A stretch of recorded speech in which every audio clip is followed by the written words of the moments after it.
Hey everybody. I thought maybe we would read a story together. And some of you may have heard this story before, but there are others who probably have not. And it's called Hadassah Finds Peace. Hadassah Finds Peace is written by Pastor Bob Wallace and is illustrated by Emily Green. And it's a story for the entire family about the birth of Jesus told through the eyes of a donkey who carried Mary to Bethlehem. So let's go into our story. Hi, my name is Hadassah. I'm glad you can join me as we go on a journey together to find the gift of peace. My name, Hadassah, means peace. But when I was younger, I never really lived that way. I was always causing trouble. In fact, that's how I ended up being sold and having the joy of carrying Mary and Jesus on my back. But I'm getting ahead of my story. It all started when I was acting out and causing all sorts of havoc in our home. Like most animals in Nazareth, we lived in the house with our owners. Yes, right in their home. That way, they could watch over us and we could help keep their home warm. But because of me, our home was not usually a peaceful place. I was always picking on my parents and on all the other animals, too. It made for some wild times. I thought it was fun, but my folks and my owner thought differently. I'll bet none of you have ever created any kind of turmoil or havoc in your home by picking on your brothers or your sisters. I'll bet none of you ever do that, do you? Let's continue with our story. My first owners were very nice and were in the merchant business. That meant they bought and sold many different items. They used my parents and me to carry things to and from market. Our market was where things were bought and sold, something like your shopping malls. Anyway, I caused so much commotion at the market and at home that my first owners decided it was time to sell me. My parents were very sorry, but not surprised. They had told me what was about to happen. I didn't believe them until the next day we went to market. My owners had made a sign and put it up over my head. Since I couldn't read, I didn't know that it said, "One small donkey for sale." Boy, it doesn't sound like Hadassah's story is going very well, does it?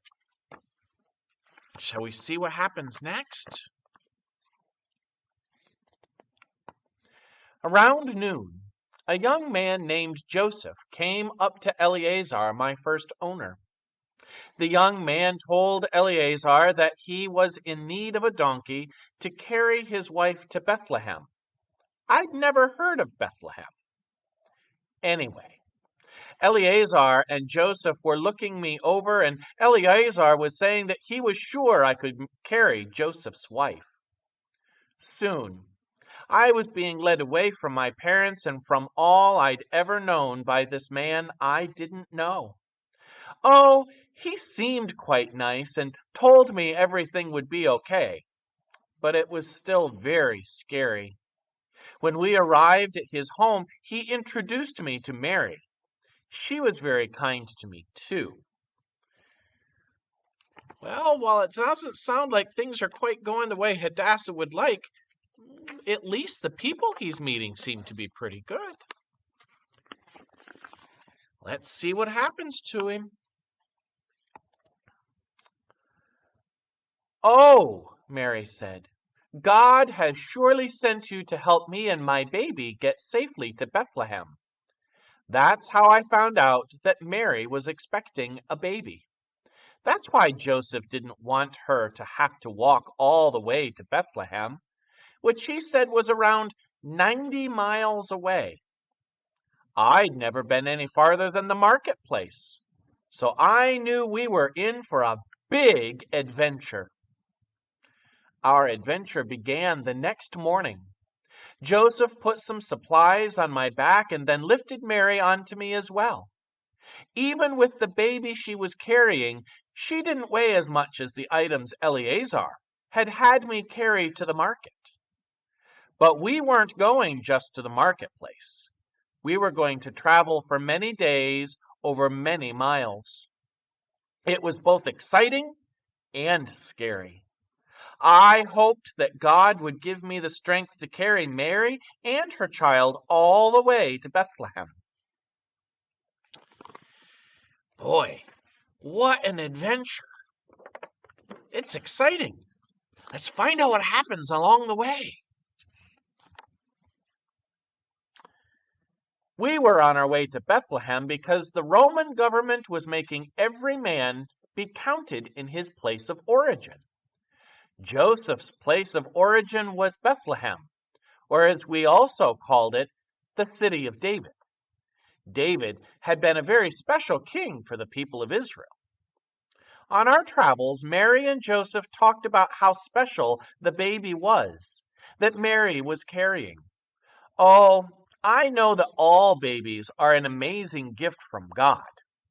My mother had told me I was a gift from God, even with all my mischief. Mary and Joseph talked about how the baby she carried was the Son of God. My first master, Eleazar, had always talked about the fact that God was going to send someone to save all Israel. Could that be who Mary was carrying? That's a big question. Let's continue to find out what happens with Hadassah and his new family, or their new family. I wanted to think about this, but the path ahead was very rough.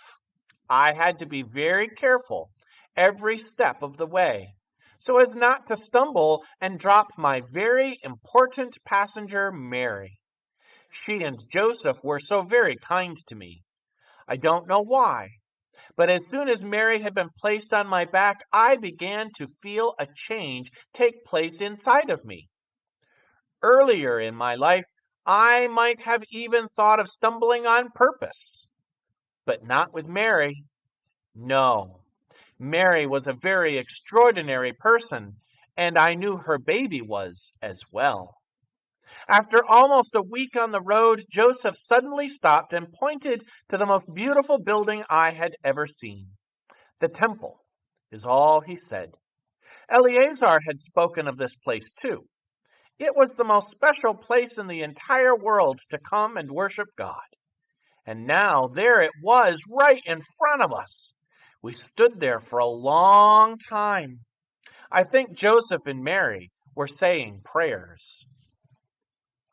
Do you pray? Do you ever talk to God?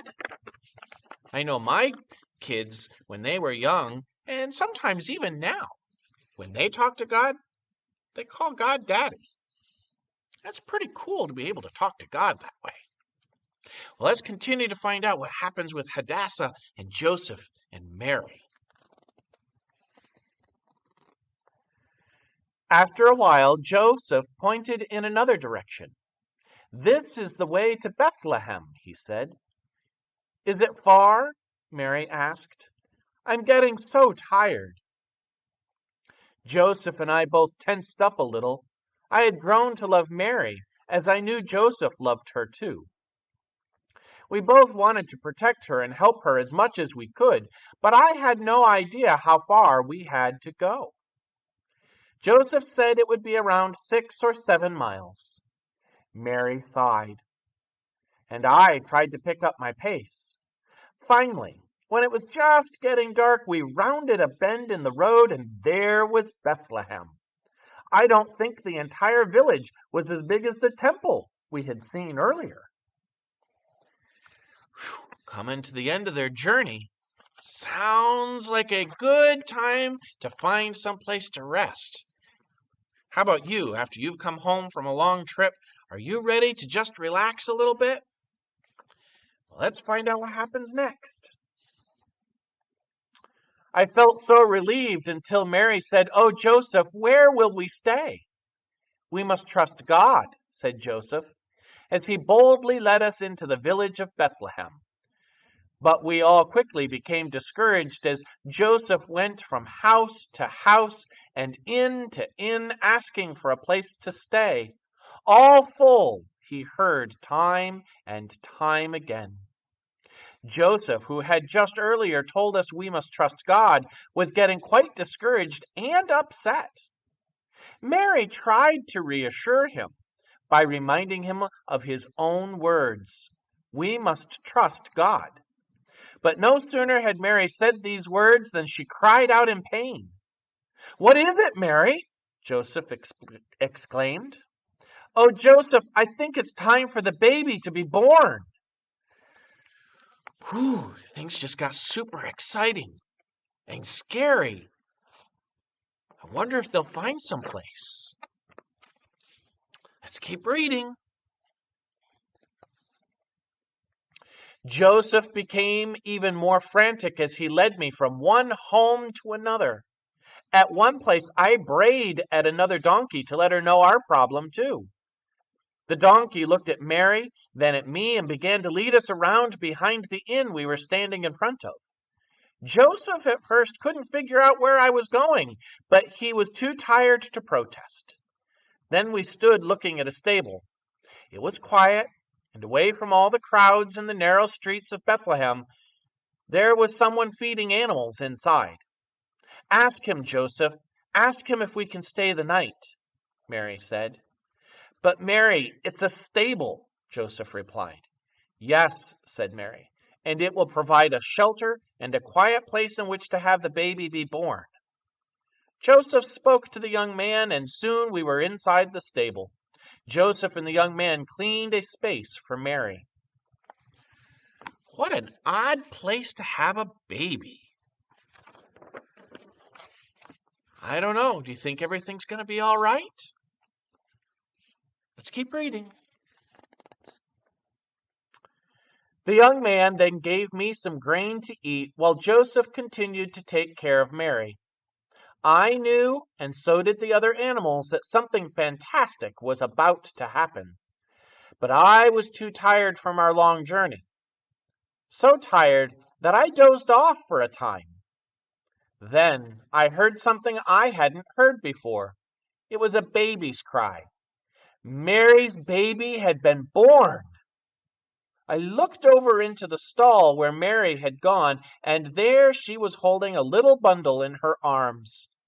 Ever so gently she placed him in a manger, the very manger out of which I had eaten earlier. What a beautiful picture it was! I never had felt so much like my name, Hadassah.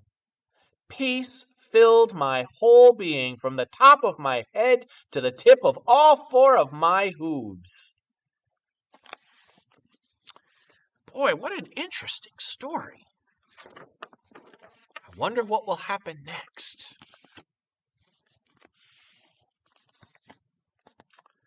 Then we heard some noise coming from outside the stable.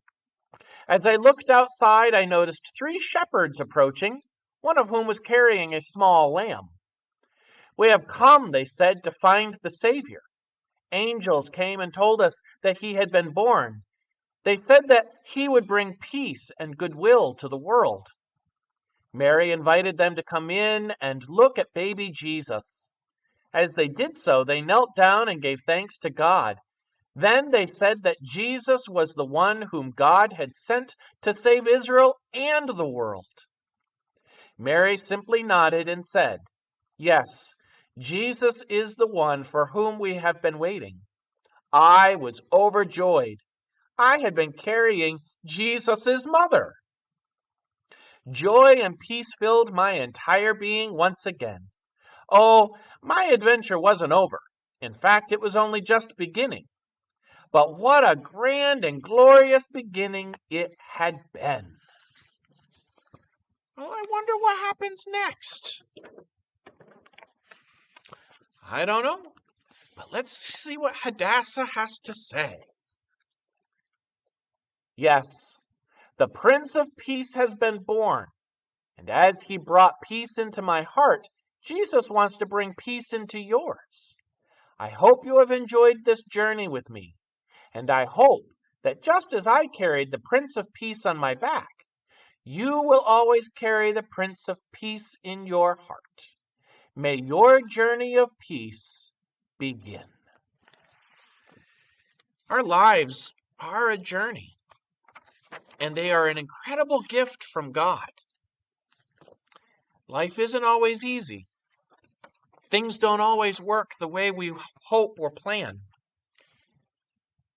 Sometimes we will get hurt, but we will also find times where we experience incredible joy and hope and peace.